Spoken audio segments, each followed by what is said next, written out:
911. ¿En qué dirección es la emergencia? Hay un hombre y una mujer peleando en el suelo de la entrada de su casa. Ella le está gritando, ¿por qué me haces esto? ¡Ayúdenme! Está pidiendo ayuda a los gritos. La mujer que grita a lo lejos es Michelle Rogers, de 35 años. Instantes antes de esa llamada, su novio de años Matthew Terry, un exmarino y entrenador de lucha, la atacó con un cuchillo fuera de su hogar. Él está sobre ella, y le sostiene las piernas sobre la cabeza. ¿Las piernas? Sí, ¡Ayúdenme! ahora está golpeándole la cabeza contra el suelo. ¿Qué dice él? Él no dice nada. ¡Ayúdenme! Por Dios. Él acaba de entrar y ella se paró. Está cubierta de sangre. Tras este ataque brutal, Matthew fue arrestado. Pero días después sus padres adinerados pagaron $250,000 y lo sacaron de prisión. Me sentí muy mal por Michelle. Ella merecía más que eso. Cuando el juicio llegó, Matthew contrató al mejor abogado de Michigan y se declaró en defensa propia frente a todos los cargos. Como era de esperarse, solo recibió un leve castigo. Honestamente, era fácil detectar su aire de arrogancia, sus privilegios y esa actitud completamente narcisista durante el juicio. 2 meses después, una maestra de primaria de Florida llamada Kay Baker empezó a salir con Matthew. Poco después, Kay empezó a recibir mensajes extraños y fotos gráficas en Facebook, alertándola de que Matthew no era quien decía ser. El caso te pone la piel de gallina. Michelle realmente es una heroína. Sorpresivamente, la persona que le enviaba esos mensajes a Kay resultó ser nada menos que Michelle, que había sobrevivido de milagro al cruel intento de Matthew de acabar con su vida en 2017. En ese entonces se enteró de que ella no era su primera víctima, y supo que era la única capaz de detener el próximo ataque, salvar a Kay Baker y al fin encarcelar a Matthew Terry. No me importa en absoluto si corro peligro. Este hijo de p*** va a ir preso esta vez. 27 de mayo de 2022. Matthew Terry se había mudado a Florida para vivir con su nueva novia Kay Baker. Los dos estaban disfrutando una noche en el Landing Bar and Grill de Valrico con un grupo de amigos. En un momento de la noche, Kay, de camisa roja, se levantó para ir al baño. Cuando salió un minuto después, se cruzó con Kelly Andrews, una amiga de la mesa. Habían salido a un bar y por lo visto había un tipo bailando al pasar. Lo único que hizo fue bailar un poco junto a ella y luego siguió caminando. Y no significó nada. Solo estaban en un bar divirtiéndose. No fue gran cosa. Cuando vuelven a la mesa, se puede ver que Matthew está acusando a Kay de algo. A sus amigos les extrañó su reacción, pues ella solo había bailado en broma por un instante. En la cámara se puede ver que luego de que ambos se fueran, Kelly contesta su teléfono. Al parecer Kay y su amiga estaban hablando por teléfono y Matt seguía muy molesto por el tema en el auto. Sus amigos se burlaban de él y le decían que no era para tanto. Después Kay volvió a llamar a Kelly, pero esta vez no estaba bromeando. Le pidió a su amiga que le asegurara a Matthew que no había pasado nada en el bar. Estaba en altavoz para que él pudiera escucharme. Le dije que ya parara, que solo estaba siendo celoso y que se olvidara del tema. Cuando llegaron a su casa se envió un mensaje desde el móvil de Kay, pero no fue ella quien lo envió. Decía que todo estaba bien y que Matt ya se había calmado. Sin embargo, poco después descubrimos que había ocurrido algo horrible. 911. ¿En qué puedo ayudarle? Necesito urgencias, por favor. Hay una persona lastimada. Tiene una gran herida en el cuello. Michelle conoció a Kay Baker 5 años antes, durante el juicio a Matthew por haberla atacado. El acusado llamó a varios testigos de carácter, y una de las personas que declaró a su favor fue Kay Baker. Kay estaba allí porque eran amigos desde hacía mucho tiempo. Todos pensaban que él era una gran persona, y que yo estaba loca. Aunque estaba sola, Michelle se enfrentó a Matthew en la corte por 4 frentes. Un juicio penal, una demanda de servicios de protección infantil, una lucha por custodia y una orden de restricción. Pero lo peor para Michelle fue descubrir que lamentablemente mientras Matthew aún cumplía su corta pena por intentar matarla, ya había logrado atraer a otra mujer a su trampa. Al parecer Matt solía llamar a Kay desde prisión. Apenas me enteré, la busqué en Facebook. Le envié una foto mía en el hospital y le dije, mira, él en verdad no es quien dice ser. Te está mintiendo. Va a manipularte. Por favor, no permitas que esto te pase a ti también. Pero ella fingió no entender de qué le hablaba y negó estar hablando con él. En ese momento supe que no había forma de hacer que me escuchara. Y en verdad temí mucho por esa joven y sus hijos. Sentía que algo malo iba a suceder. Y no pudo haber sido peor que lo que ocurrió el 28 de mayo de 2022. Menos de 10 minutos después de que Kay llamara a Kelly para calmar a Matthew, una vecina de Kay llamó aterrada al 911. ¿Sabe qué ocurrió? No lo sé, mi esposo oyó gritos así que salimos. Entren a la casa. Que no se les ocurra salir. Cálmese, señora. Intentaremos reanimarla. Lo siento, tengo hijos y estaban tratando de salir. Cuando llegó la policía, Kay estaba muy grave. La maestra de primaria tenía cortes y golpes por todo el cuerpo, y sangraba por el cuello. Había un rastro de sangre que salía de la casa y seguía por la calle hasta un área arbolada fuera del vecindario. Matthew no estaba por ningún lado.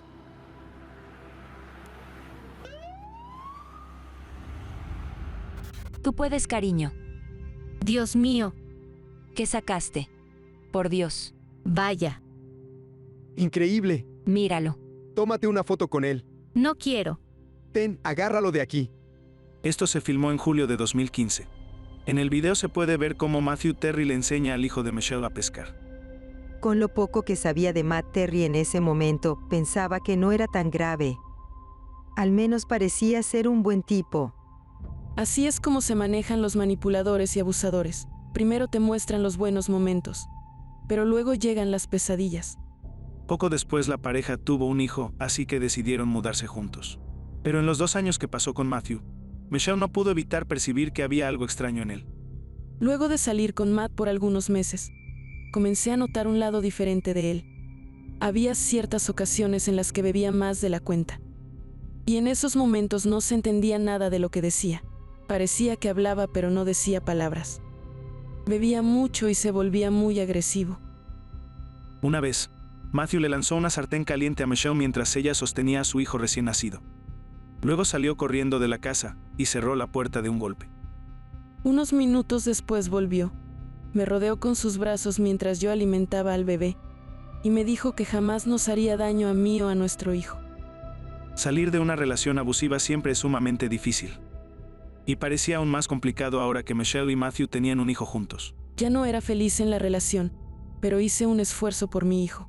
Quería que tuviera a su padre cerca, pero no era consciente del peligro al que me enfrentaba. Tras su difícil recuperación y el juicio fallido de 2017, Michelle intentó mantener a su agresor en prisión tanto tiempo como fuera posible. Antes de enterarse sobre Kay y Matthew, ella ya estaba trabajando con la fiscal Eilish Gallagher para hacer oír su voz ante las autoridades. Intentamos luchar, escribimos una carta pidiendo más control, más condiciones, e incluso un plazo de libertad condicional más largo. Pero el plazo se mantuvo igual. Mientras Matthew estaba preso, sus padres enviaban paquetes a Michelle en su nombre. También les pidió a algunos parientes que le espiaran.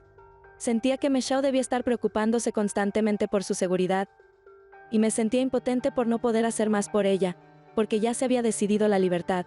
Solo sabía que debía proteger a mi familia. A pesar de sus esfuerzos, la Junta de Libertad Condicional nunca respondió a sus peticiones. Y el 1 de diciembre de 2020 Matthew Terry salió de prisión. No quería que estuviera libre. Era un peligro para la sociedad, y fui clara con la Junta de Libertad Condicional y cualquiera que me oyera. Pero nadie lo hacía. Lamentablemente el error de la Junta tuvo graves consecuencias. El 28 de mayo de 2022, apenas minutos después de ser hallada por la policía, Kay Baker sucumbió a sus heridas. Los oficiales llevaron perros policía para ayudarlos a seguir el rastro de sangre que comenzaba junto a su cuerpo. Oigan, aquí hay mucha sangre. Muéstrate ya o el perro te morderá. Sal con las manos arriba. Arriba las manos.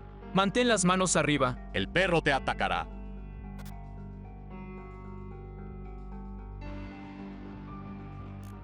Matthew fue arrestado de inmediato, y Michelle fue una de las primeras personas en enterarse del suceso. A pesar de su esfuerzo, no pudo salvar a Kay. No sé cómo explicar esa sensación.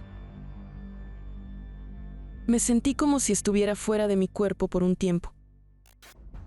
En el juicio de Matthew, el fiscal Justin Díaz mostró el video de la cámara de seguridad que captó la discusión entre Kay, Kelly y Matthew. Es raro ver ese video una vez que logras comprender que lo que estás viendo es uno de sus últimos momentos, y que fue asesinada al volver a casa. Parece irreal. Ella no tenía idea de lo que estaba por suceder. Su amiga Kelly subió al estrado como la última persona en comunicarse con Kay antes de su muerte. Díaz estaba tratando de encontrar algún motivo para la frustración de Matthew, por mínimo que fuera. ¿Está al tanto de que haya habido algún otro momento que no esté en el video que ya vimos en el que Kay Baker bailara con otro hombre? No. ¿Fue solo eso? ¿Solo esos 5 segundos? Así es. Por su parte, los abogados de la defensa intentaron convencer al jurado de una versión totalmente distinta del delito. Intentaban culpar a otra persona. Decían que alguien más los atacó a ambos y que ambos huyeron. El fiscal sabía que las mentiras de Matthew lo habían salvado de problemas en 3 ocasiones anteriores. Si quería ganar este juicio, era de gran importancia que hablara de esos casos. Inició con Jessica Cook, la primera víctima de Matthew. ¿Puedes hacer un resumen breve de lo que pasó en ese caso? Claro, él entró a mi casa. Me atacó a mí. Y también atacó a mi amiga. Y cuando llegó la policía, simplemente se hizo pasar por la víctima. Tuve que escuchar sus risas y ver su total desprecio por la vida de una mujer. Luego Justin presentó el caso de Michelle al jurado. Las similitudes eran sorprendentes. Ambas veces Matthew estaba vestido igual, usó la misma arma, atacó en el mismo sitio y así sucesivamente. Ella tenía 2 hijos, al igual que yo. También sucedió un viernes. Y también recibió puñaladas en el hombro derecho. Él solo mejoró en lo que ya sabía hacer. En el primer juicio alegó defensa propia. Y al parecer los pocos moretones que obtuvo en su lucha contra Michelle alcanzaron para convencer al jurado de sus afirmaciones. Pero esta vez la defensa de Matthew fue más detallada. Se apuñaló a ambos lados del cuello, para poder fingir que alguien más lo había atacado, de modo que no lo acusaran como el culpable del asesinato de Kay. Entre las personas que subieron ese día al estrado, la madrastra de Kay no pudo evitar preguntarle a Matthew por qué la había matado. ¿Qué pudo haber dicho Kay esa noche que justificara que la mataras? ¿Qué tan malas pudieron haber sido sus palabras?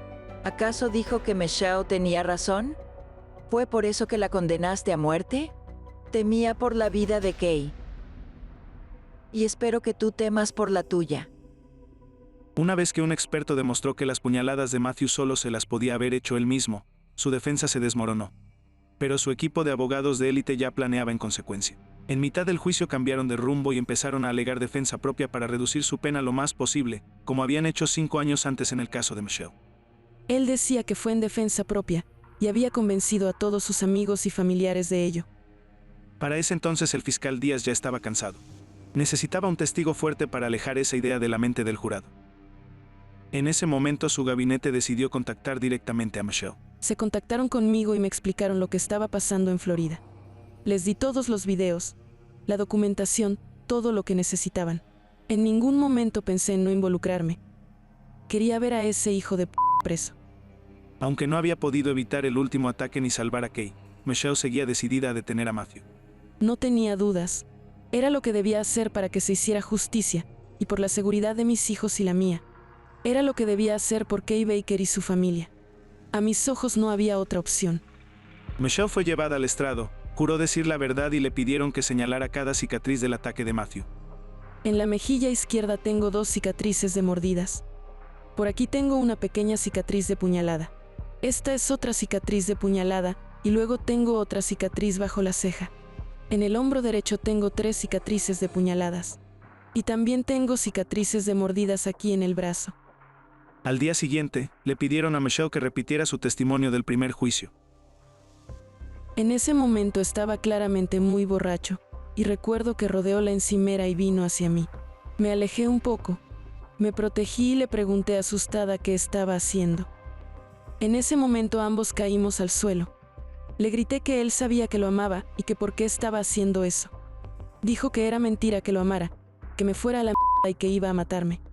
Cuéntanos qué sucedió después. A falta de un mejor término, básicamente prosiguió a hacerme mierda a golpes.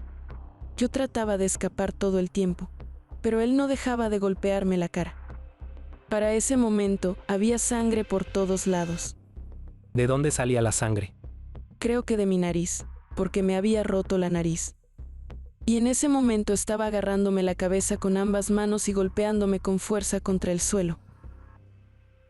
Cada vez que lo hacía veía todo negro. Luego fue detrás de mí, me rodeó el cuello con el brazo y me apuñaló la garganta con un cuchillo. ¿Tú estabas armada? No. Siquiera estabas de pie para poder luchar. No. No paraba de pensar en que tenía que salir de esa casa de inmediato o iba a morir allí dentro. Recuerdo que logré levantarme, y mientras lo hacía él seguía intentando detenerme y me golpeaba. Cuando por fin logré que me soltara, pude abrir la puerta de la cochera y correr adentro. ¿Y allí en la cochera había algún botón para abrir la puerta? Así es, apreté el botón con la mano izquierda mientras trataba de salir corriendo, pero la puerta se abría muy lentamente. Así que no logré ponerme a salvo antes de que me alcanzara de nuevo. Mientras Matthew la azotaba en el suelo y seguía golpeándola, Michelle esperó hasta que la puerta de la cochera se abriera lo suficiente como para empujarlo y hacer que ambos rodaran por debajo. Una vez que estaban en la vereda, Michelle hizo lo único que pudo para salvarse. Comenzó a gritar con todas sus fuerzas. ¡Ayúdenme! Yo estaba atrapada debajo de él. Me agarró la cabeza con ambas manos y me golpeó contra el cemento varias veces. Lo siento. Podía oír voces a lo lejos, al otro lado de la calle. Ya me había apuñalado 3 veces en el hombro. Y cuando fue a clavar el cuchillo por 4ª vez, yo logré alzar la mano derecha. Tomé la hoja del cuchillo en el aire y jalé.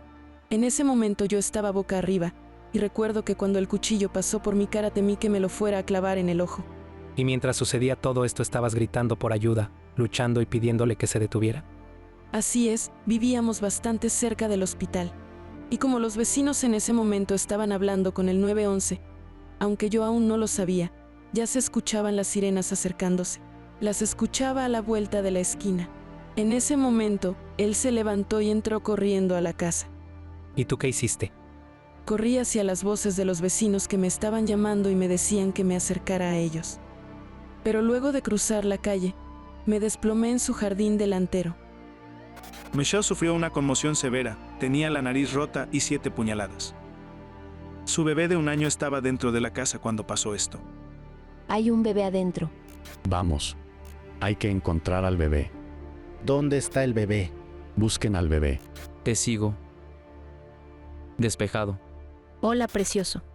Ven aquí, todo estará bien. La reacción de los oyentes era tangible.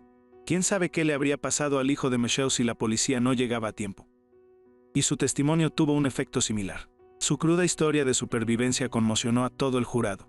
Michelle se sintió aliviada, porque por fin alguien le creía. Esta vez la gente me creyó. Antes de dirigirse al jurado una vez más, Díaz invitó a algunos amigos y familiares de Kay al estrado. Su hermana Kerry Rebels intentó expresar cómo la ausencia de Kay afectó su vida y la de su familia. Hoy estoy aquí por mi hermana, y no encuentro palabras para describir el vacío que dejó su ausencia. No puedo explicarles lo mucho que extraño a Kay. Su amiga Kelly volvió a declarar, pero esta vez para hablar de los pequeños hijos que Kay dejó atrás. Sus hijos lo eran todo para ella. Kay amaba ver crecer a Nicholas y Mason. Solían acurrucarse con ella, abrazarse y mirarse profundamente a los ojos. Pero ya no pueden hacerlo. Mason y Nicholas deberán aferrarse a esos recuerdos y esperar que nunca se desvanezcan. Deberán seguir con sus vidas sin su madre. Este será un vacío en nuestros corazones que no se llenará jamás. Jamás podré volver a hablarle o escuchar su voz. Este dolor es insoportable. La injusticia de su muerte es abrumadora. Todos la amábamos tanto. Luego de haber escuchado el relato de la señorita Rogers, sinceramente considero que deberían haberte encarcelado luego del juicio en Michigan. Si eso hubiera sucedido, la señorita Baker aún seguiría con vida. Esto es Florida. Así que irás a la cárcel por el resto de tu vida. El veredicto del juicio te deja muchas emociones, más aún cuando alguien tuvo que morir para que la verdad se supiera. Eso es realmente desgarrador. En las fases iniciales del juicio, aún era incierto si la fiscalía iba a buscar la pena de muerte o la cadena perpetua. Pero al final los seres queridos de Kay coincidieron en que la cadena perpetua era el mejor resultado para todos los implicados. Me parece lo mejor que viva en prisión sabiendo y siendo consciente de lo que les hizo a Kay, a su familia y a sus hijos. Que se siente allí y reflexione al respecto cada día por el resto de su vida. Eso es lo que deseo. Porque es lo que se merece. También tienes esa sensación de alivio de que por fin irá a la cárcel y no podrá volver a hacerle esto a nadie más. Viéndolo en retrospectiva, Michelle se dio cuenta de que la gente necesitaba ampliar su definición de lo que puede abarcar la violencia doméstica. Creo que la moraleja principal de mi caso es que he escuchado a muchas personas decir que su pareja no las golpea, que no es abusiva, y creo que ese es un error gigantesco, porque Matt Terry nunca me había golpeado, ni una sola vez, pero sí me manipulaba, me controlaba, jugaba con mi mente, pero nunca me golpeó hasta que casi me quita la vida. Basta con que te golpee una vez, y desde ahí solo empeora. Esa persona no va a cambiar. Estás en riesgo, te golpee o no. Si es una relación abusiva, no la justifiques, sal de ahí de inmediato. Hoy en día, Michelle sigue luchando por los derechos de los sobrevivientes de violencia doméstica. Y también recauda fondos para IB, una organización que ofrece refugio y asesoría a mujeres en Michigan. Desde el juicio me enfoco en sanar y me esfuerzo por crear una vida feliz para mí y mis hijos. He estado trabajando para generar más conciencia sobre la violencia doméstica y su magnitud. Considera que compartiendo su historia puede inspirar a otras personas a encontrar su voz y luchar por su propia seguridad. Su gran esperanza es que el público en general preste más atención a la perspectiva del sobreviviente y aprenda a reconocer la importancia de estas voces y a tomar acciones significativas para prevenir casos similares en el futuro. Solo quiero que la gente escuche. No soy la primera persona que pasa por algo así, y definitivamente no seré la última. Dedico mi segunda oportunidad en la vida a compartir mi historia y salvar otras vidas. Porque eso es todo lo que quiero, y es lo que siempre he querido. No pude salvar a Kay, pero salvaré a quienes pueda y a quienes quieran escuchar. Michelle sigue contando su historia para que nadie más pierda la vida por violencia doméstica. También sigue luchando por la tenencia completa de su hijo con Matthew Terry. Amigos y familiares de Kay Baker han iniciado una campaña en GoFundMe a fin de recaudar fondos universitarios para Nicholas y Mason, los hijos de Kay. Aún se aceptan donaciones. Observa a la mujer que sale del auto en este video que fue grabado en Lawrenceville, Georgia, el 8 de julio de 2011. Ella es Nikki Liley, de 44 años. Parece una tarde normal grabada en el sistema de seguridad de su esposo, pero las imágenes esconden un secreto perturbador. Horas después de la grabación, Nikki desapareció. Y ninguna de las 21 cámaras de seguridad ocultas alrededor de la casa captó algo que pudiera dar información sobre lo sucedido esa fatídica noche. Lo único que la policía logró recuperar fue esta perturbadora grabación, un poco dañada. Hijo de p***. Aléjate de mí, te lo advierto. Suéltame. Quítate de encima. Detente. Déjame en paz. Suéltame.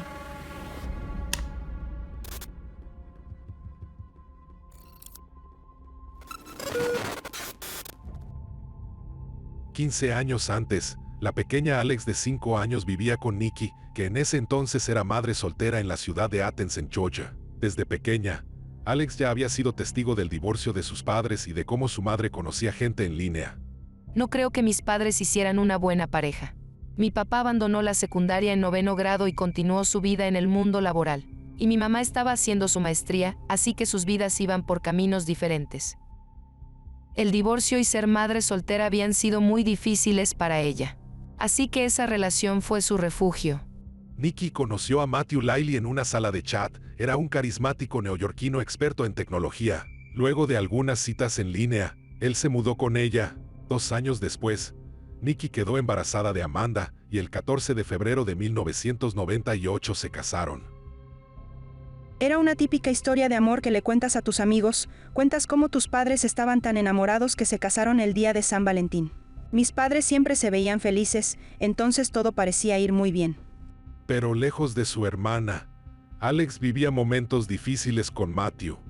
El hombre la trataba distinto que a su hija, se burlaba de ella constantemente y era agresivo.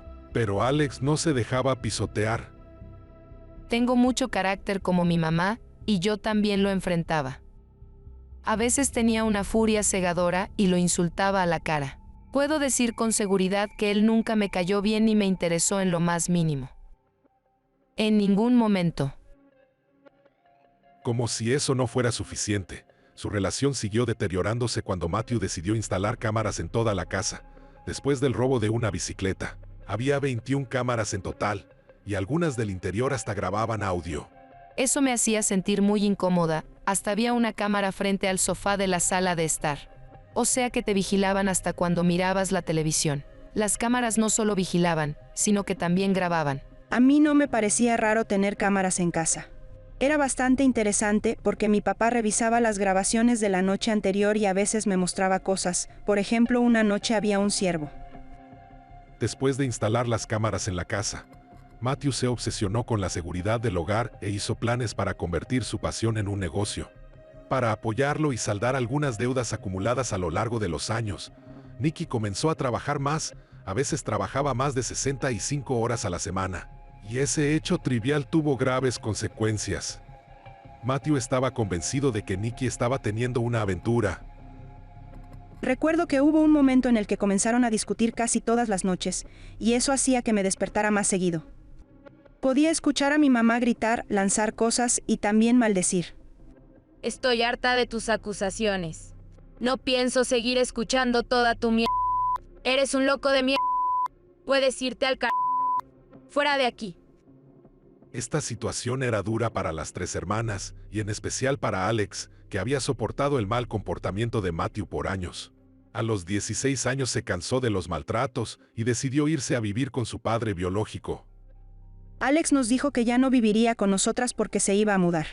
Tengo el recuerdo de estar llorando las tres juntas. No podía dejar de pensar que estaba abandonando a mi mamá. Luego de la partida de Alex, la hermana de Nikki, Amy Robinson, intentó unir a la familia.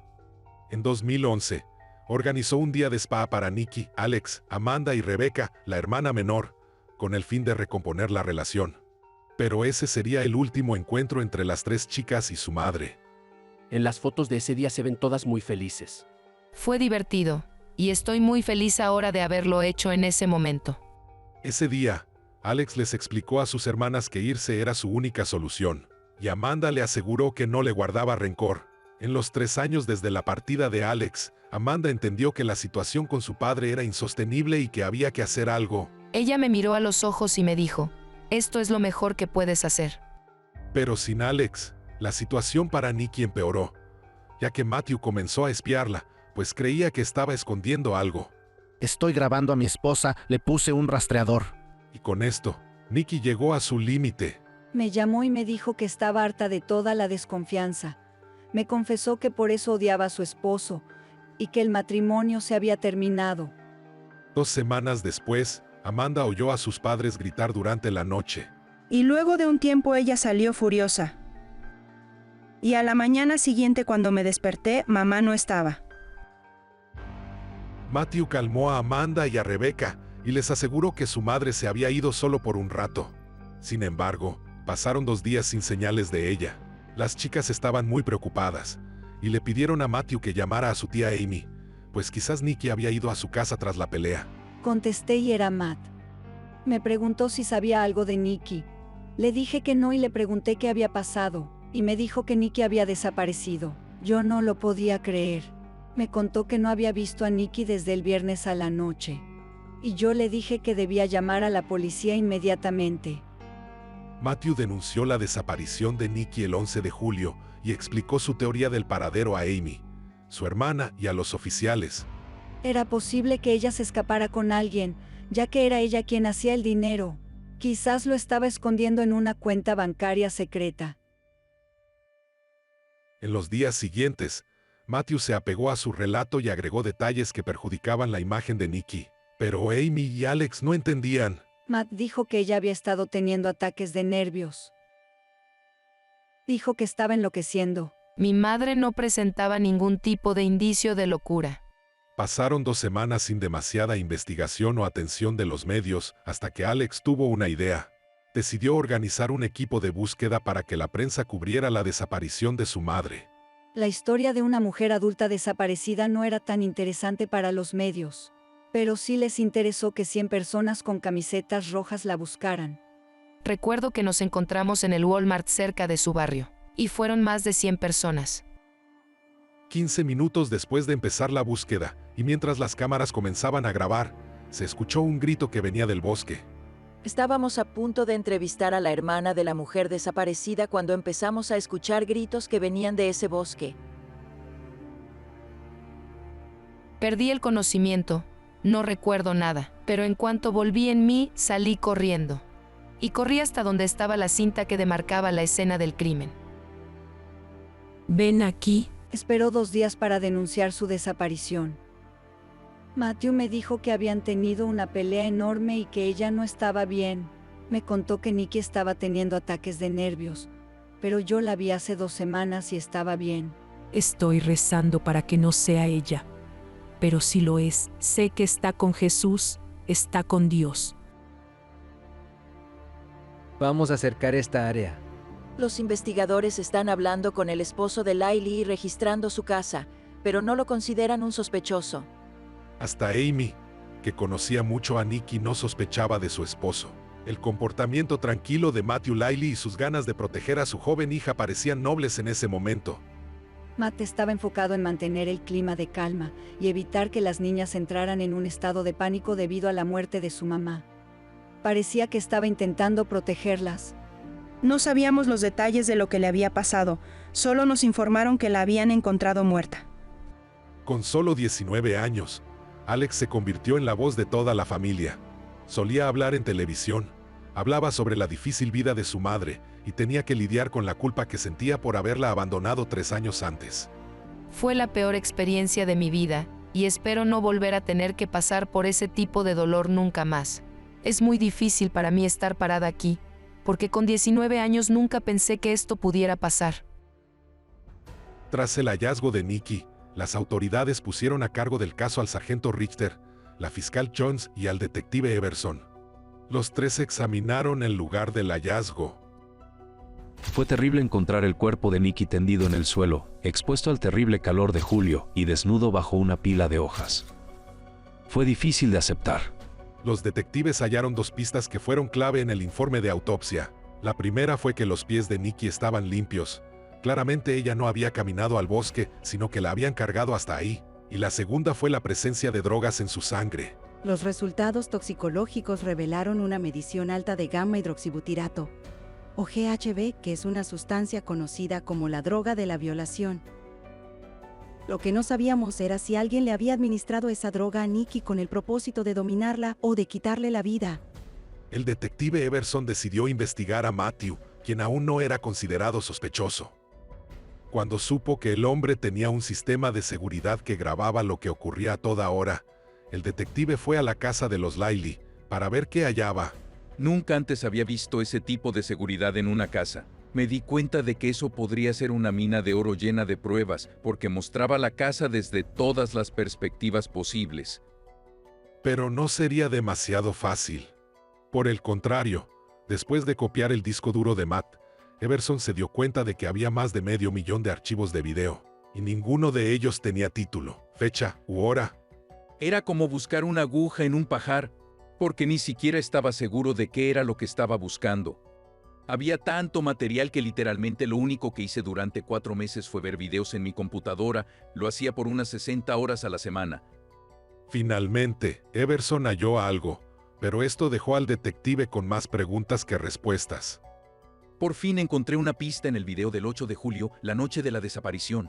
Pensaba que me estaba acercando a algo, pero por más que busqué, no hallé nada más allá después de ese punto, que era después de la medianoche. Esa es la última filmación de Nikki. Faltaban 48 horas de video. Las cámaras se habían vuelto a activar luego de que Matthew denunciara la desaparición de Nikki, y eso alertó al detective. Eso fue extraño. Era muy extraño que faltara la grabación de un fin de semana entero. Todo parecía indicar que había algo oculto. Matthew dijo que Nikki era la responsable de que faltaran videos. En ese momento Amy y el resto de la familia se dieron cuenta de que había un patrón en el comportamiento de Matthew. Cada vez que la policía lo cuestionaba, él culpaba a Nikki. Entré corriendo a ver las cámaras y me di cuenta de que estaban apagadas. Ella siempre las apaga cuando está enfadada. Matt nos había dicho que Nikki había arrancado los cables y que así había arruinado todo el sistema de vigilancia. Era claro que él intentaba mostrar que Nikki había perdido la razón y que se había vuelto loca. Pero Everson no le creyó, y Matthew se convirtió en el sospechoso principal. Tomó el teléfono de Matthew como evidencia y descubrió que él rastreaba los teléfonos de Nikki y también de Alex y el de él mismo. El detective halló varias llamadas sospechosas, 3 de las cuales eran particularmente alarmantes.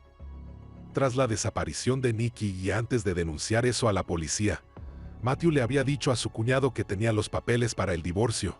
Le dije que si no mejora, me voy a divorciar. Ayer mismo consulté a un abogado. Al día siguiente, en otra llamada, explicó que planeaba internar a su esposa en un hospital psiquiátrico. El día de hoy fui al juzgado para pedir una orden de internación involuntaria para Nikki Laili. Pero una semana antes, en otra llamada, Matthew tenía otro tono. Se lo escuchaba tratando de manipular a Amanda para que convenciera a su madre de no solicitar ella misma el divorcio. Hola, mami. Hola, mi vida. Necesitamos salvar a esta familia. Tu mamá lo ha intentado muchísimo. Cuelga el teléfono ahora, por favor. Escucha, yo no quiero divorciarme, ¿entiendes? Quizás no seamos la familia perfecta, pero somos una familia y voy a luchar por ella. Y entonces lucharé por ti. Everson sintió que el tono de Matthew era amenazante. La próxima llamada en el registro era al 911. Mi esposa está gritando como loca y acaba de despertar a los niños. Solo está haciendo una escena, no necesitamos que venga la policía. Necesito que ella me lo diga. No es necesario que vengan, me quedaré aquí todo el día. Everson sabía que no tenía pruebas para arrestar a Matthew, pero sentía que debía interrogarlo de todas formas por las llamadas de los días antes de la desaparición de su esposa. Cuando llegó a la casa, se sorprendió al enterarse de que Matthew, Amanda y Rebecca se habían mudado a Vermont. Tras 7 meses de investigación y ninguna prueba suficiente para el arresto, el detective dejó el caso. Le presentó sus hallazgos al sargento John Richter, quien decidió tomar el caso. Literalmente comenzó desde cero, para ver si había algo que alguien podría haberse pasado por alto. Richter le envió las computadoras y las copias de los videos de Matthew al equipo de informática forense de su departamento, y finalmente lograron recuperar algo de información de una computadora. Descubrieron una carpeta llamada Peleas, que contenía miles de clips de audio. Al igual que los videos que Everson había encontrado, ninguno de estos clips tenía detalles o fechas. Así que por casi 2 años, el sargento y la fiscal revisaron los extensos registros de peleas entre Nikki y Matthew grabados por él. Sé muy bien que si pasamos 2 días sin sexo, tú supones que yo estoy metida en algo raro y no te preguntas si me pasa algo. Fue completamente espantoso tener que escuchar esas grabaciones de audio. Al principio, Richter y Jones no entendían. Las grabaciones siempre reflejaban los ataques de ira de Nikki. Matthew sonaba más razonable. Cálmate, por favor. Vas a arrepentirte de hacerme esto en este momento. Dime qué hice mal. He pasado 5 mal años intentando descifrar cómo puedo hacer para complacerte. Los audios te dan la sensación de que ella es muy inestable y que él es la persona más tranquila dentro de la relación. Pero yo siempre supe su intención, pues él quería manipularla para que ella se comportara así. Y Richter tenía razón. Luego de un detallado análisis del equipo forense, pudieron detectar que casi todas las grabaciones tenían pausas. Matthew grababa solo unas partes de sus discusiones. Comenzaba la grabación después de haber tenido una pelea muy larga y solo cuando él se calmaba estaba dispuesto a tener una conversación real. Solía hablar con ella por 6 horas. La llevaba a su cuarto para hablar sobre las reglas que según él, ella estaba incumpliendo. Quiero dejar en claro que estoy encerrada en una habitación de nuevo. No quiero estar aquí y tampoco quiero hablar, solo quiero salir. Quiero dejar en claro que está actuando como una Para cuando al fin terminaron con los clips, los detectives habían encontrado varias grabaciones incriminatorias. Además de acusar a Matthew de asesinato, la fiscal añadió los cargos de escucha y vigilancia y también de agresión sexual. En las grabaciones había evidencia de que él la maltrataba físicamente, de que perdía mucho la paciencia y de que se volvía cada vez más violento. Déjame, vete a la mierda. No me toques. Quítate de encima, largo de aquí. Suéltame. Detente. Déjame en paz en este instante. Suéltame. Aunque tenían cada vez más pruebas, ninguna apuntaba a un asesinato. Hasta que a Richter se le ocurrió algo. Le pidió al equipo de informática forense que recreara el sistema de vigilancia y localizara el lugar de sus actividades diarias. Cuando lo hallaron, determinaron qué había hecho con su computadora en los días de la desaparición de Nikki, y así encontraron dos acciones claramente incriminatorias. El día que Matthew denunció la desaparición de su esposa, y el día en el que la hallaron, Matthew había borrado muchas grabaciones de su computadora. Para hacer la eliminación de los archivos, tenías que saber la contraseña del sistema. Estaba claro que Matt Lyle había borrado el video de la cámara de vigilancia. Teníamos pruebas suficientes para acusar a Matt Lyle de asesinar a su esposa. Para ese momento, ya habían pasado 4 años desde el descubrimiento del cuerpo de Nikki, y Amanda, Rebecca y Matthew habían estado fuera de la ciudad por un tiempo. Luego de perder a su madre, las chicas necesitaron el apoyo paterno, y no estaban al tanto de que él era un sospechoso. Rebecca y yo nos aferramos mucho a papá. Necesitábamos apoyo. Pero a medida que crecían, se fueron dando cuenta de por qué su familia estaba dividida. Solo sabíamos que la familia de mi mamá creía que papá la había matado. Alex intentaba procesar la culpa enorme que sentía por haber dejado a su mamá con Matthew. Pero a medida que crecía, poco a poco se fue dando cuenta de que en aquel momento no había podido tomar una decisión diferente. Creo que no sabía cómo escaparse, y en ese momento yo no pude ayudarla a hacerlo. Y a sus 20 años, Alex buscaba justicia para su madre. Todavía no sabía que esa oportunidad estaba más cerca. Había intentado de todo para hacer justicia. Estaba segura de que había sido él y quería gritarlo a los 4 vientos. Irónicamente, Matthew volvió a Georgia para reclamar el seguro de vida de Nikki. Al salir del edificio, se topó con el sargento Richter, que tenía una orden de arresto para él. Fue muy gratificante ver su expresión cuando lo esposamos y le dijimos que estaba arrestado. Busqué la información en mi celular y pensé, acaban de arrestar a mi papá. Esta es una llamada prepaga de Matt, un recluso en el departamento del sheriff del condado de Gwinnett. escúchame con mucha atención. Tenemos que crear un canal de YouTube para contarles a las personas la verdad sobre lo que pasó en nuestra casa. Debes decir que tu papá está preso por falsas acusaciones y que es hora de decir la verdad. Sí, señor. Como conocía las pruebas que incriminaban a su padre, Amanda creó un canal de YouTube llamado Los Hijos de Nikki Lyle y lo cuentan todo.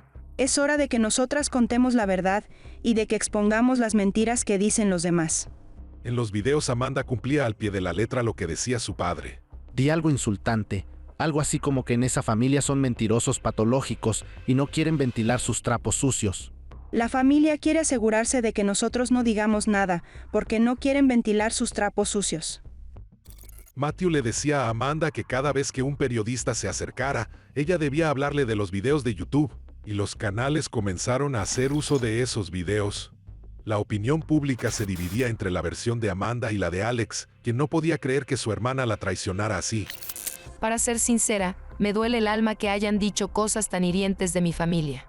Han dado una imagen completamente equivocada de nuestra madre. Por más enojada que estuviera con ellas porque publicaron esos videos en YouTube, sabía que estaban siendo manipuladas. Según mi papá, había gente que quería separarnos de él y nosotras todavía creíamos en su inocencia.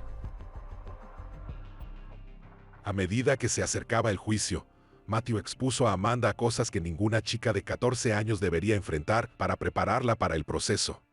Me obligaba a escuchar todas y cada una de las grabaciones de él discutiendo con mamá, y yo debía tomar notas detalladas sobre ellas. Eres una p***, eres una p*** de mierda. No grites, baja la voz de una vez. Amanda estaba en una encrucijada porque el oído le había afectado emocionalmente, pero seguía bajo la influencia de su padre. Podía seguir ayudándolo y esperar que fuera verdad el hecho de que aunque su padre y Nikki se pelearan a menudo, él no la había matado. O podía darle la espalda a él y quedarse sola, pues ambas familias la rechazarían por sus actos. Intentó convencer a su padre de dejarla fuera del asunto. Cada vez que le preguntaba por qué no le pedía a su abogado que hiciera eso, él me decía que si lo amaba debía hacerlo yo, que solo podía confiar en mí. Amanda estaba muy mal por la presión de su padre y por sentirse muy sola y lejos de su familia, y entonces aceptó ser la testigo clave de su padre en el juicio. Todavía lo quiero. Sigue siendo mi papá y tengo buenos recuerdos. Lo más difícil de todo esto es pensar que mi papá fue capaz de hacer algo tan horrible. La idea de perder al único padre que le quedaba era devastadora. La joven cargaba el destino de su familia en sus hombros y comenzó a prepararse para dar su testimonio en el juicio. Fue difícil, tenía un sentimiento de culpa todo el tiempo. Sentía que estaba sola.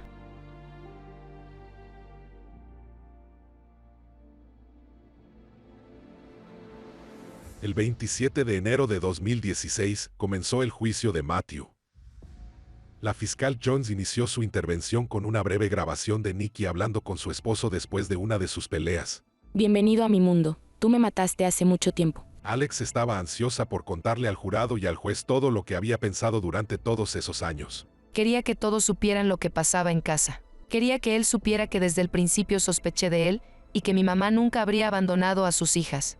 Alex fue la primera persona en ser llamada al estrado y su testimonio coincidió con la información en las grabaciones de la computadora de Matthew. Discutían y él la encerraba en el baño. La empujaba por las escaleras. Hubo varias noches en las que me quedaba despierta escuchando cómo ella le pedía que la soltara y le decía que la estaba lastimando. Pero la defensa tenía su propio testigo clave. Amanda voló desde Vermont para testificar a favor de su padre. En su testimonio, apoyó la versión de su padre y dijo que Nikki era culpable porque supuestamente estaba loca. Ella caminaba de un lado a otro diciendo que escuchaba voces, y esas voces dentro de su mente le decían que algunas personas estaban hablando mal de ella. Pero Jones no dudó en cuestionar la fiabilidad de la adolescente. Mi hermana y yo tomamos la decisión de mantenernos alejadas de ese lado de la familia. Mi papá no nos obligó a alejarnos de ellos. El hecho de que Amanda mencionara a su padre cuando Jones dudó de ella sorprendió a varios en la sala. El testimonio de Amanda junto con todas las pruebas circunstanciales recopiladas por Richter y Jones ayudó a que el jurado viera a Matthew como un terrible manipulador. Se lo mostraba como un ser siniestro que no dudaba en jugar hasta con su propia hija. La asesinó en esa casa y lo hizo en esa habitación. Se aprovechó de ella. La fiscal Jones dejó que las palabras de la víctima llenaran la sala del tribunal al terminar su alegato. ¿Entonces querías asesinarme cuando me ahorcaste? Debí dejar que te suicidas. Así yo no tenía que mover un dedo. Después de 3 horas de deliberación, el jurado halló a Matthew culpable de homicidio doloso, homicidio premeditado y escucha y vigilancia ilegal. La familia de Nikki se ve impactada y conmovida. Sorprendentemente, se llegó al veredicto final apenas 3 horas y media después de la deliberación del jurado. Apenas dijeron culpable, le apreté muy fuerte la mano. De verdad no podía creer que lo declararan culpable, estaba en shock. Lo que finalmente convenció al jurado y que unió todas las piezas, además de la eliminación de los videos y los clips de audio, fue la historia descubierta por Jones. Matt, Lily y Nikki salieron esa noche. Regresaron poco después de la medianoche. Yo creo que la drogó. Creo que le dio GHB. Quería someterla por completo. Y creo que lo hizo porque ella quería dejarlo. Él tenía una personalidad controladora y nunca la hubiera dejado marcharse. Ella sería de él o de nadie. Tras la sentencia, Alex estaba decepcionada de que Amanda no quisiera reconciliarse. Continuó con su vida esperando que un día sus hermanas entraran en razón y se reunieran con ella y Amy. No solo habíamos perdido a Nikki, sino también a ellas. Son mis hermanas y las sigo queriendo hasta el día de hoy. Les enseñé a leer y las preparaba para la escuela. Me encantaría recuperar nuestra relación. No sé si ese día llegará, pero quiero que sepan que mi puerta siempre estará abierta. Lejos de la influencia paterna, Amanda retomó el control de sus pensamientos y pudo pensar otra vez en lo que había pasado. Ella misma había escuchado los clips y visto las fotos de las heridas de su madre. Escuchó a la fiscal decir que Nikki había sido drogada, y además vio que su padre eliminó las grabaciones de esa noche. No había otra forma de verlo aunque fuera doloroso. Amanda tenía que enfrentar la verdad de una vez. Hubo un punto en el que comencé a sentir que él no era inocente. Fue muy extraño. Me sentía desencajada. Y luego me puse a llorar. Y esa fue la primera vez en años que me permití llorar. Lloraba por todo lo que había pasado con mi mamá y mi papá. Y por toda esa horrible situación. Luego de esa experiencia de catarsis, Amanda se comunicó con su hermana perdida. Ambas habían estado distanciadas, no habían hablado por más de 8 años. Sin embargo, gracias a que se revelara la verdad y que se hiciera justicia, ahora las hermanas podían empezar de nuevo. Ha sido increíble poder recuperar nuestra relación. El año pasado fui a ayudar a Amanda en su mudanza a la residencia universitaria. Y al subir al avión lloré como un bebé, porque sentía que ese era el trabajo de una madre. Amanda se había guardado su dolor durante muchísimo tiempo, pero ahora que estaba con Alex y su tía, por fin podía comenzar a procesarlo, y podía comenzar a ver a su madre de otra manera, sin el constante hostigamiento de su padre. Ahora que he retomado el contacto con la familia de mi madre, siento que puedo pensar mucho más en ella. Y definitivamente siento que estaría orgullosa de quién soy. Es imposible hablar con ella una última vez. Pero le diría cuánto la extraño. Todos los que conocieron a Nikki la veían como una luchadora, una mujer ambiciosa, apasionada y muy tenaz. Pero por más fuerte que pareciera por fuera, sufría en secreto. Y esto prueba que cualquiera puede ser víctima de maltrato, ya que muchas personas sufren en silencio. Para honrar su memoria, Amanda, Alex, Amy y Rebecca quieren que cada víctima de maltrato sepa que siempre hay una salida. Existe una muy profunda sensación de vergüenza en las personas que son víctimas de maltrato. Tú no has cometido ningún tipo de error. El maltratador es quien está haciendo las cosas mal. Lo único que tú te mereces es amor y respeto. Asegúrate de hablar con alguien. Recuerda que no está mal pedir ayuda.